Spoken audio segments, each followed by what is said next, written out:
Capítulo 8 Fome de reavivamento. Quando visitei os campos missionários russos na Europa, nos anos de 1924, 1929 e 1936, vi Deus operando. Seu poder agia nos reavivamentos. As pessoas caminhavam a pé 50 quilômetros, ou vinham a cavalo ou em carroças, percorrendo até 300 quilômetros ou mais, para participar dos cultos. As reuniões se prolongavam por 3 horas, às vezes mais, e em alguns casos, até 3 reuniões eram efetuadas diariamente. E apesar disso, muitos se queixavam de que o culto não havia sido suficiente. Em certo lugar, as pessoas realizavam sua própria reunião nas primeiras horas da manhã, antes que os obreiros aparecessem, perfazendo ao todo 4 reuniões por dia. Não havia necessidade de gastar dinheiro com propagandas. Uma pessoa falava a outra, e assim todos vinham, e muitos tinham de ficar de pé por falta de assentos, e se acomodavam pelos espaços disponíveis na plataforma, apinhando os maiores auditórios, de tal maneira que dificilmente alguém poderia encontrar mais um lugar. Lembro-me de haver pregado para 3.000 pessoas em uma igreja luterana. Como ouviam com atenção? Sim, e ao ar livre a atenção era idêntica. Houve ocasião em que podíamos vê-los de pé, debaixo de chuva, homens, mulheres e crianças, tão famintos estavam da palavra. Como Deus operava no meio deles. Desde o começo das reuniões o espírito de avivamento pairava no ar. Oravam, cantavam e testificavam, com lágrimas descendo-lhes pelo rosto. Ouviam as mensagens de corações compungidos, vinhas todos à frente e, prostrando-se de joelhos, com os olhos marejados de lágrimas, clamavam a Deus rogando por misericórdia. O pastor William Fettler serviu-me de intérprete, e que tremenda inspiração ele foi para mim. Mas, deixe-me citar agora o meu diário. Poderei ilustrar melhor o que quero dizer, descrever as cenas que foram criadas pelo Espírito Santo seria simplesmente impossível, pois aquilo que Deus tem feito nada fica a dever ao miraculoso. Todas as noites o vasto auditório ficava literalmente repleto, e, nos dias finais da campanha, a multidão excedia a capacidade do auditório. E havia pessoas de pé por toda parte, na galeria, na plataforma e por todos os lugares. Noite após noite almas vinham à frente para receber a salvação, e levas e mais levas de pessoas enchiam a área defronte o púlpito. Grande número de indivíduos aceitavam a Cristo pela primeira vez em suas vidas. Quantos, nem sei dizer. Todavia, o culto das 10 horas da manhã era a ocasião em que a festa era maior. Na primeira manhã, o auditório principal, ou de baixo, ficou repleto, com poucas pessoas ocupando a área do coro. Na segunda de manhã, o povo afluiu em maior número, e na terceira, em maior número ainda, e assim teve início uma campanha de grande êxito. Já na quarta manhã não havia mais espaço disponível. Os assentos do coro foram totalmente tomados. Então foram trazidas cadeiras extras para a plataforma ou para ocupar quaisquer espaços vazios. E o povo continuava chegando, até que finalmente, muitos foram obrigados a ficar de pé nos corredores entre os assentos. Foi nessa altura que o poder de Deus caiu sobre o auditório. Homens e mulheres se ajoelhavam por toda parte, e que orações se elevaram dali. Quantas lágrimas! Quanto arrependimento e confissão de pecados! Quanta alegria e paz! Quantos testemunhos! E como cantavam! Verdadeiramente, o céu tinha baixado à terra. Ao término daquela reunião, houve um apelo para que realizássemos outra, um culto extra, às 4 horas da tarde. Estaria eu disposto a pregar novamente? Concordei com alegria, de modo que às 4 horas estávamos todos de volta. Uma vez mais o poder de Deus se fez presente. Lágrimas foram derramadas livremente. Uma alegria indizível e cheia de glória se estampava em muitas fisionomias.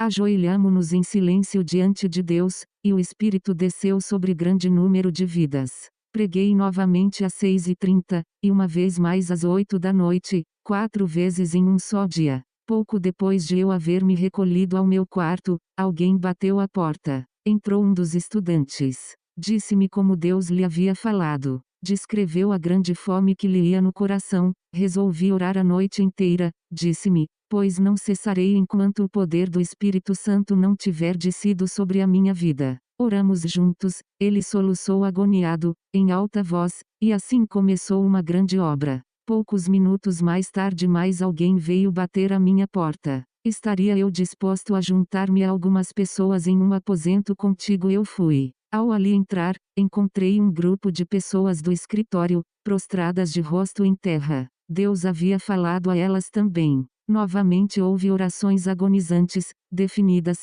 que subiram até ao trono da graça. O pecado foi francamente enfrentado, confessado e abandonado. Houve rendição completa ao Senhor, porquanto uma vez mais o Espírito Santo pode agir sem nenhum embaraço. Finalmente, chegaram quase todos os estudantes, e ajoelhando-se, derramaram perante o Senhor os seus corações, em russo, em alemão, leto ou inglês. Oh, que momentos de quebrantamento! Como choravam diante do Senhor! Que alegria nossa, por poder participar de uma reunião tão carregada de reavivamento, contemplando a ação do próprio Espírito Santo. Depois de algum tempo as pessoas se foram, mas continuaram em oração em seus próprios aposentos. Até que horas, não sei dizer. Era meia-noite quando retornei ao meu quarto. Com regozijo e gratidão na alma, preparei-me para dormir. Que dia abençoado fora aquele! Na manhã seguinte tivemos que nos transferir para o auditório principal,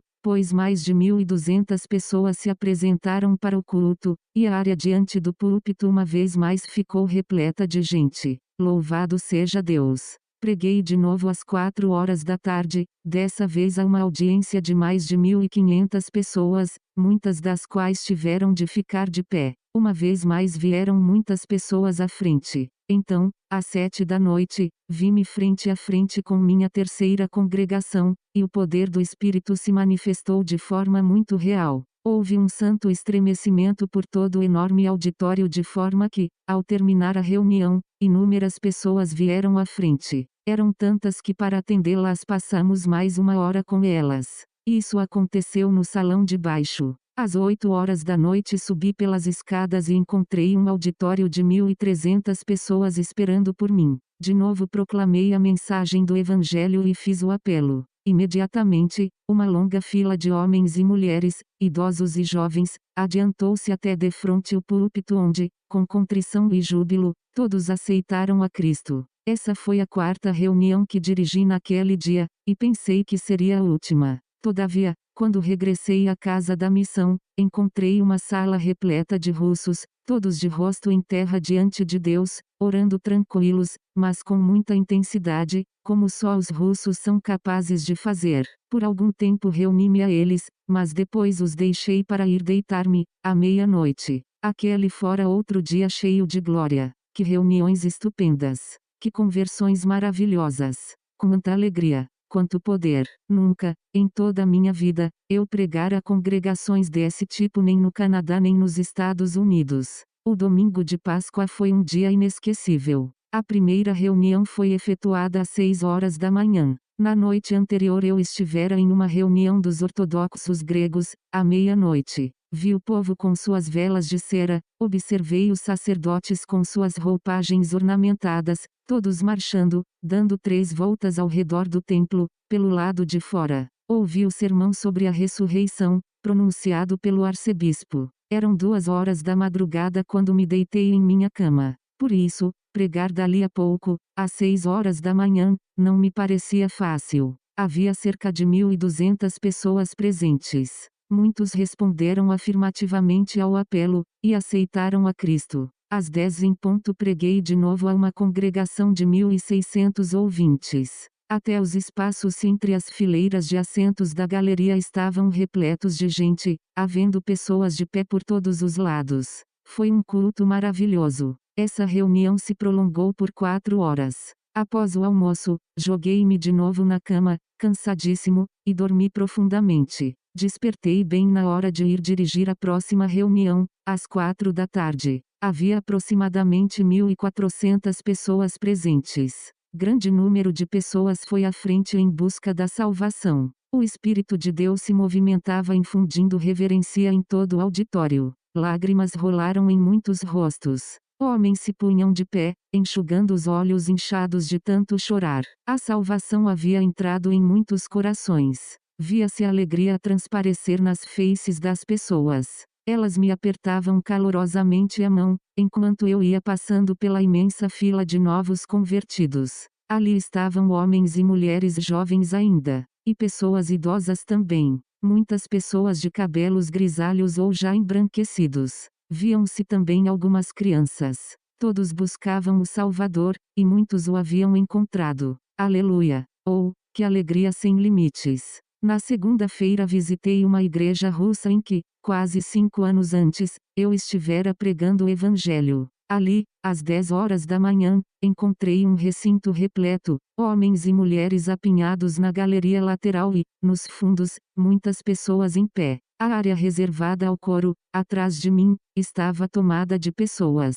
Falei com convicção sobrenatural acerca da vitória sobre o pecado, e no fim da reunião dezenas e dezenas de pessoas se ajoelharam quando o Espírito Santo de Deus desceu sobre os seus corações, tornando real a sua comunhão íntima com o Senhor. Deus operou com intenso poder. Em muitos rostos transparecia a glória divina, tão intensa era a alegria das pessoas. Em outra cidade da Rússia, nosso primeiro culto foi realizado na igreja local. As pessoas presentes ocupavam apenas a metade dos bancos. No entanto, logo de início irrompeu uma tremenda manifestação espiritual. Muitos oravam com lágrimas nos olhos. Na reunião seguinte, a casa de oração estava repleta, e muitas pessoas foram obrigadas a ficar de pé. Nossa terceira reunião foi realizada num auditório com capacidade para 3.000 pessoas sentadas.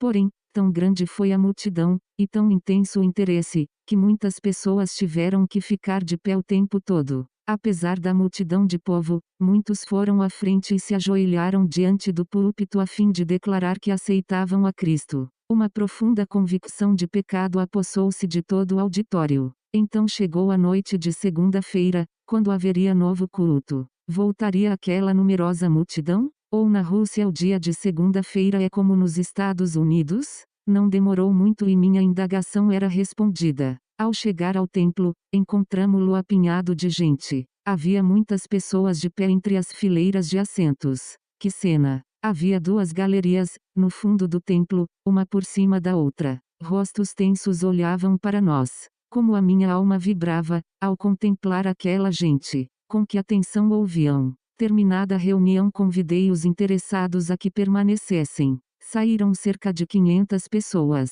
As demais não se afastaram. E assim foi que com cerca de 2.500 pessoas presentes, propus-me a continuar o culto. De pronto as cadeiras à frente foram ocupadas por pessoas interessadas na salvação. Expliquei-lhes cuidadosamente o plano da salvação, segundo o Evangelho. Enquanto explicava, vi que lágrimas lhes escorriam pelo rosto. Não demorou muito e se lançaram de joelhos em terra. Muitos confessaram seus pecados, que foram perdoados, e em arrependimento receberam a Cristo. De pronto houve explosões de alegria e exclamações de louvor oferecidas a Deus. Quando as pessoas se levantaram, seus rostos estavam transformados. Como os seus olhos brilhavam de júbilo. Foi assim que se encerrou uma das mais maravilhosas séries de reuniões de avivamento que tive o privilégio de dirigir. Nos Estados Unidos jamais me fora dada a alegria de gozar tão grata experiência. Nunca poderei esquecer-me dos gloriosos fatos de que participei.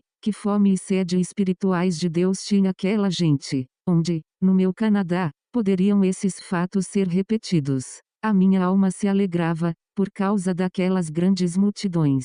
Quão maravilhosamente Deus as visitou. Oh, como louvo ao meu Deus! Glórias sejam dadas ao seu maravilhoso nome para todo o sempre. O Senhor é sempre o mesmo. O Deus de Wesley e de Finney, o Deus de Moody e de Evan Roberts, esse é o nosso Deus, por toda a eternidade. Ele continua sendo o Deus que dá reavivamento. Seu braço nunca se encolheu, e seus ouvidos jamais se tornaram surdos. Ele ouve e responde às nossas orações.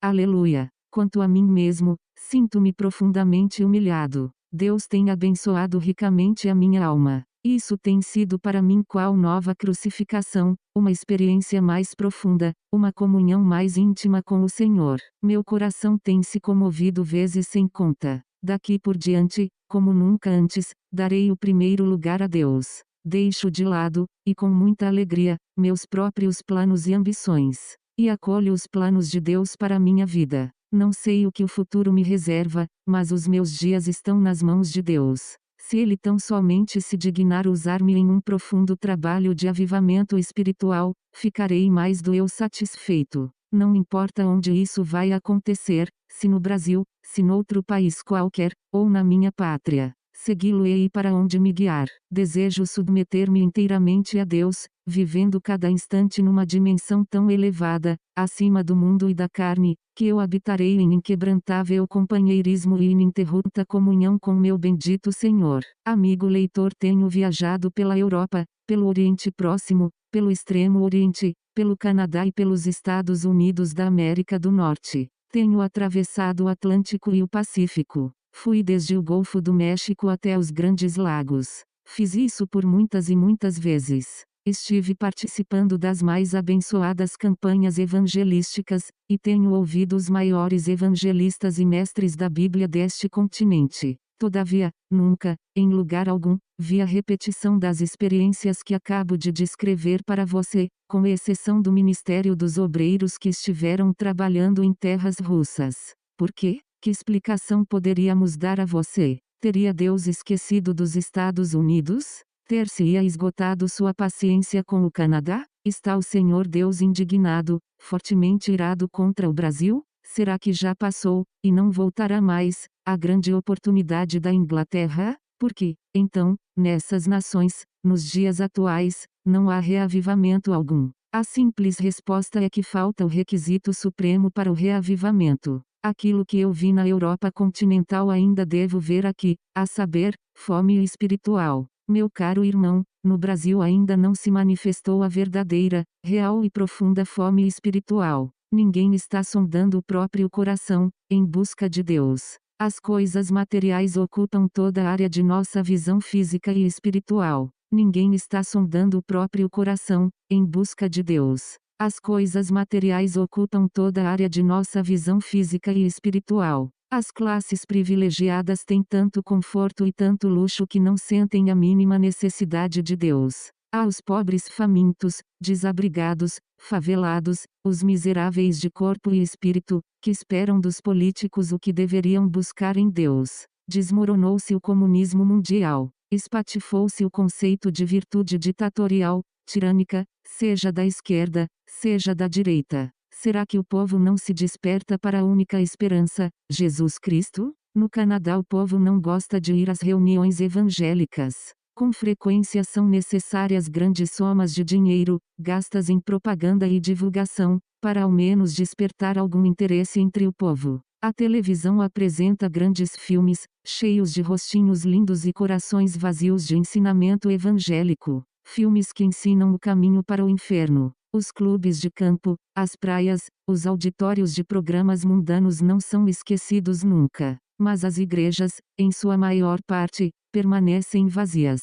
Nossos patrícios das grandes cidades jamais sonhariam sequer com a necessidade de caminhar 3 quilômetros para ir a um culto de evangelização. Tampouco ficariam de pé, por 3 horas, ao ar livre, a fim de ouvir o evangelho. Meu diagnóstico, por conseguinte, é que ainda não há fome da palavra de Deus entre nós. Quanto mais ensolarado estiver o dia, maior é a tentação de um passeio. Deus tem de contentar-se com um longínquo segundo ou terceiro lugar. Os povos da desmantelada União Soviética, pelo contrário, possuem bem pouco dos bens deste mundo. Isso explica em parte a fome espiritual que sentem do pão da vida de Deus. Aqueles que dentre nós têm essa fome, e graças a Deus existem muitos, aqui e ali, façamos lamentação pelos povos de nossa terra, e pelos outros países, outrora guardiões das riquezas de Deus, alguns países europeus, como a Alemanha e a Grã-Bretanha, e em nosso continente os Estados Unidos, e invoquemos a Deus para que desperte a fome de sua palavra, seja pela catástrofe, seja pelo sofrimento, fome, dor, seja pelo que for. É que sem essa fome de Deus, fome das coisas espirituais, jamais poderá sobrevir um verdadeiro reavivamento que leve uma nação aos pés de Cristo.